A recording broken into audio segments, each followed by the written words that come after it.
जय जय, क्या बात, बहुत सुंदर। राम जी के जीवन की गाथा तो आप सभी जानते हैं। रामचरितमानस का पाठ आप सभी नित्य करते हैं। राम कहानी सुनो रे राम कहानी, कहत सुनत आवे अखियों में पानी, सुनो रे राम कहानी। दशरथ के राज दुलारे, कौशल्या की आंख के तारे, वो सूर्य वंश के सूरज, वो रघुकुल के उजियारे, राजीव नयन बोले मधुभर वाणी, सुनो रे राम कहानी। शिव धनुष भंग प्रभु करके, ले आए सीतावर के, घर त्याग भये वनवासी, पितु की आज्ञा सिर धर के। शिव का जो धनुष है उसको, उसकी प्रत्यंचा चढ़ा करके जनक नंदिनी मैया जानकी के साथ विवाह किया। घर पर आए ही हैं, राज्याभिषेक की तैयारी चल रही कि मैया जी ने गड़बड़ कर दी। तापस वेश विशेष उदासी, 14 वर्ष राम वनवासी, घर त्याग भये वनवासी, पितु की आज्ञा सिर धर के, लखन सिया संग छोड़ी रजधानी, सुनो रे राम कहानी। और जंगल में चले भी गए 14 वर्ष के लिए, तो वहां क्या हुआ? धर भेष भिक्षु का धर के, भिक्षा का आग्रह करके, उस जनक सुता सीता को छलबल से ले गया हर के। बड़ा दुख पावे राजा राम की रानी, सुनो रे राम कहानी। वो रावण दशानन मैया को छल करके उनका हरण करके ले गया। कितना कष्ट उठाया मां जानकी मैया ने। ये राम जी का जीवन जो है बड़ा कष्ट संघर्षमय रहा। वहां पर हनुमान जी महाराज गए, श्री राम ने मोह पठायो मैं रामदूत बन आयो, सीता माँ की सेवा में रघुवर को संदेशो लायो, और संग लायो प्रभु मुद्र का निशानी, सुनो रे राम कहानी। मैया के पास गए, मुद्र का थमाई, मुझे राम जी ने भेजा है। वाटिका उजाड़ करके महाराज पूंछ में आग लगवाई, लंका को जलायो, वापस आए गए। पर प्रभु श्री राम और रावण का युद्ध हुआ। अंततोगत्वा रावण का वध किया है प्रभु श्री राम ने। लेकिन जो राम जी का जीवन है ये बड़ा संघर्षमय रहा। लेकिन राम जी का जो जीवन है ये मर्यादा पुरुषोत्तम है। और जब तक राम जी की कथा हम श्रवण ना करें तब तक कन्हैया की कथा समझ में नहीं आती। क्योंकि राम जी का जो चरित्र है वो परम पवित्र है, और कृष्ण चरित्र जो है वो परम विचित्र है।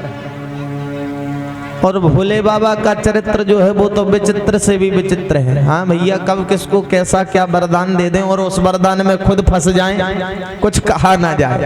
हाँ, उन्हें ये ज्ञात नहीं रहता कि हम क्या दे रहे हैं। हाँ, दया बिना संत कसाई, दया करी तो आप हटाई। बताओ, भस्मासुर को वरदान दियो, भस्मासुर ने कही महाराज हम तो चेक करें चौथ वरदान ठीक है कि नहीं।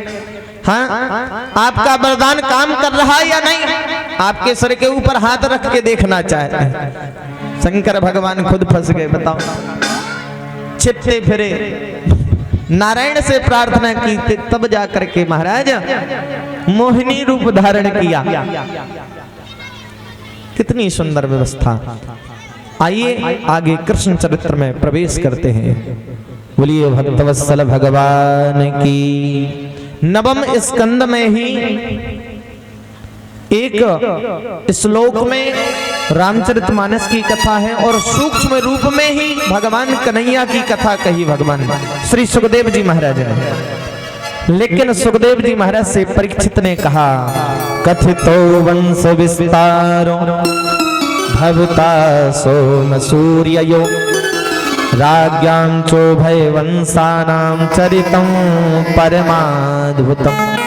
महाराज थोड़ा सा विस्तार करके सुनाइए, क्योंकि जिसने मेरी रक्षा की भगवान श्री कृष्ण, उनका चरित्र तो मेरी समझ में ही नहीं आया। थोड़ा विस्तार से श्रवण कराइए।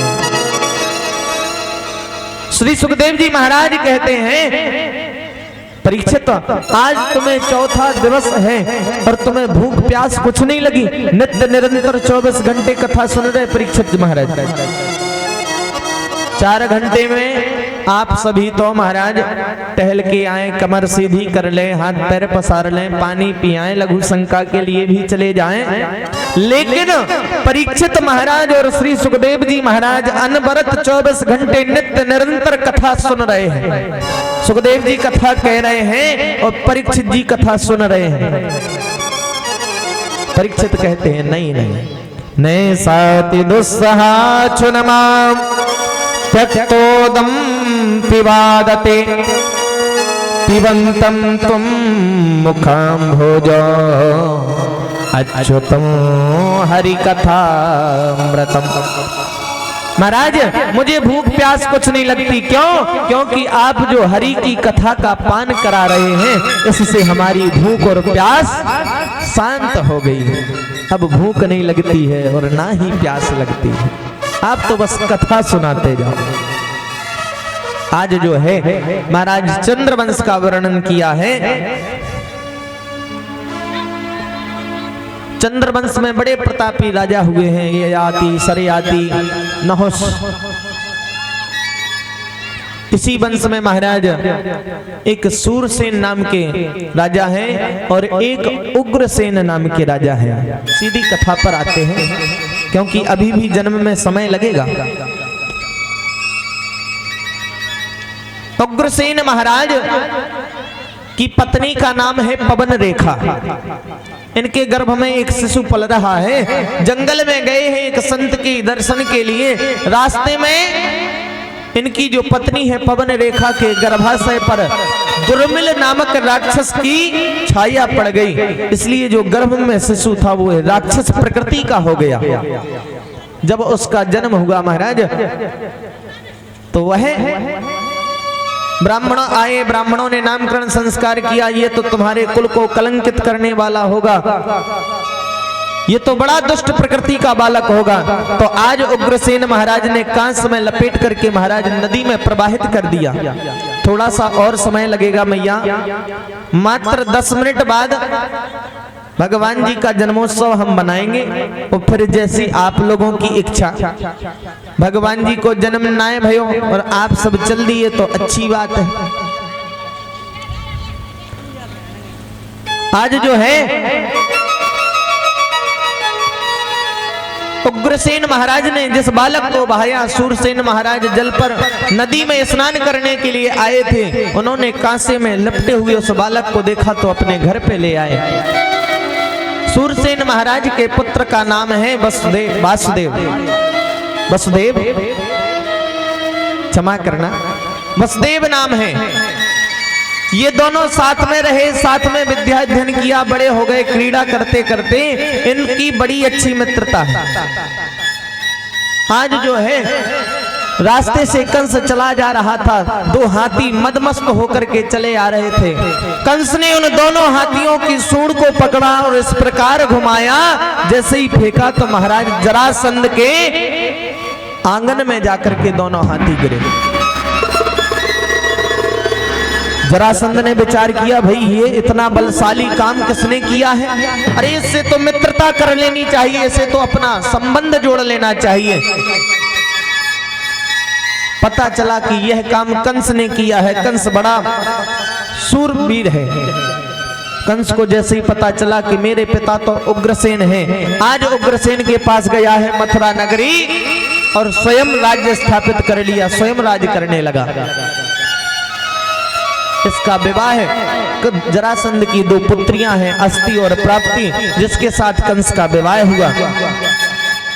कंस की एक चचेरी बहन है जिसका नाम है देवकी। कंस ने विचार किया, अगर मैंने ऐसे ही काम करते रहे तो अराजकता फैल जाएगी प्रजातंत्र में, मुझे कुछ अच्छा कार्य करना चाहिए। तो आज इसने अपनी चचेरी बहन का विवाह अपने मित्र वसुदेव के साथ किया। देवकी अकेली नहीं है वसुदेव की पत्नी, वसुदेव की तो और भी पहले पत्नी है। पौरवी रोहिणी भद्रा मदिरा रोचना एला देवकी प्रमुखा आसन पत्नी आनक दुर्लोभे। वसुदेव जी का एक नाम और है, क्या पता है किसी को? आनक दुंदुभी। वसुदेव जी का क्या नाम था? आनक दुंदुभी। उनके साथ देवकी का 7वां विवाह, जो 7वीं पत्नी है देवकी, उनका विवाह किया गया। बहुत सारा धन उसने दिया है और विदा करने के लिए स्वयं रथ में आरूढ़ करके और विदाई करने के लिए जा रहा था। रास्ते में आकाशवाणी हो गई, रे मूर्ख कंस, जिस बहन को तू इतने हर्ष और उल्लास से विदा करने के लिए जा रहा है, इसका अष्टम गर्भ तेरा काल होगा। महाराज कंस जो है राक्षस प्रवृत्ति का ठहरा, तुरंत इसने अपनी तलवार निकाली। आज मैं तुम्हारी हत्या कर दूंगा, ना रहेगा बांस ना बजेगी बांसुरी। जब देवकी ही नहीं रहेगी तो देवकी का अष्टम गर्भ कैसे रहेगा? जैसे ही मारने का प्रयास किया तो वसुदेव ने हाथ पकड़ लिया, हाथ जोड़ लिए। कंस, ये मेरी पत्नी है और इसकी रक्षा करना मेरा परम कर्तव्य है। अरे तुम्हें गर्भ से समस्या है, जितने भी बालक होंगे मैं तुम्हें सौंप दूंगा, लेकिन तुम मेरी पत्नी को मत मारो।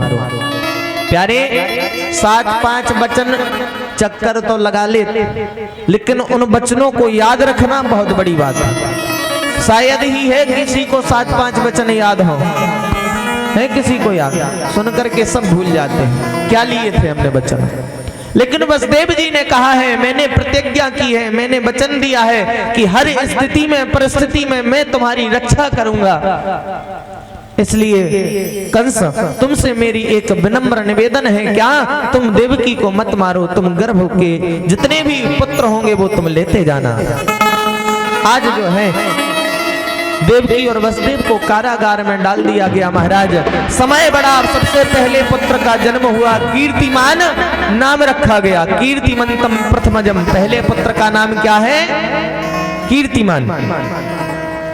वसुदेव जी कीर्तिमान को लेकर के कंस के पास गए, लो ये प्रथम पुत्र है।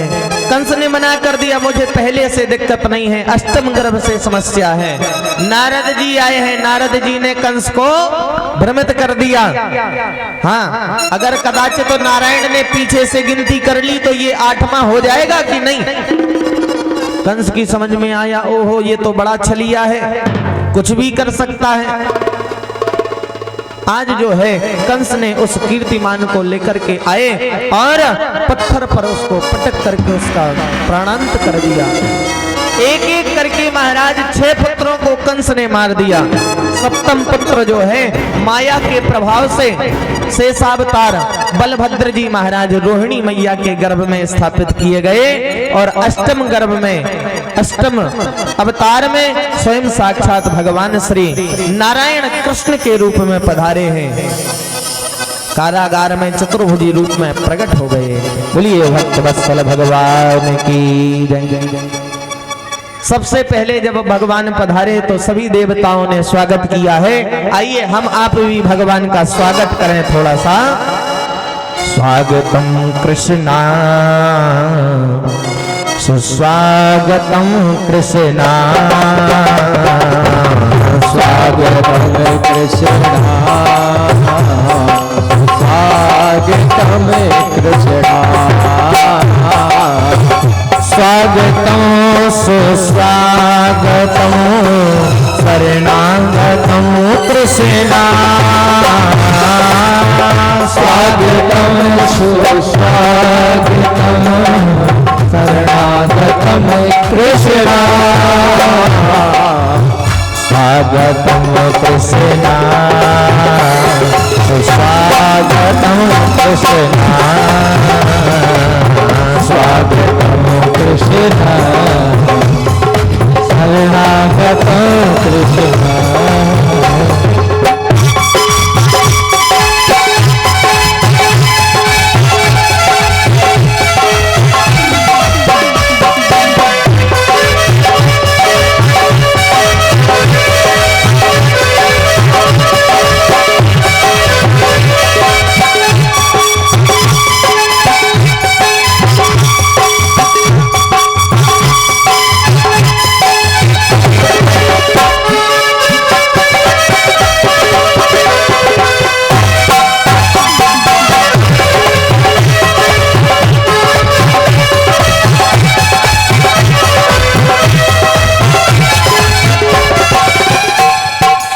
सत्यव्रतं सत्यपरं त्रिसत्यं सत्यस्य योनिं नयतं च सत्यं सत्यस्य सत्यामृत सत्यनेत्रं सत्यात्मकं त्वां शरणं प्रपन्ना स्वागतं कृष्णा स्वागतं कृष्णा स्वागतं कृष्णा स्वागतं कृष्णा स्वागतं कृष्णा स्वागतं कृष्णा स्वागतं कृष्णा शरणागतं कृष्णा स्वागतं कृष्णा शरणागतं कृष्णा स्वागतं कृष्णा शरणागतं कृष्णा। बोलिए वहां के बिहारी लाल की जय हो।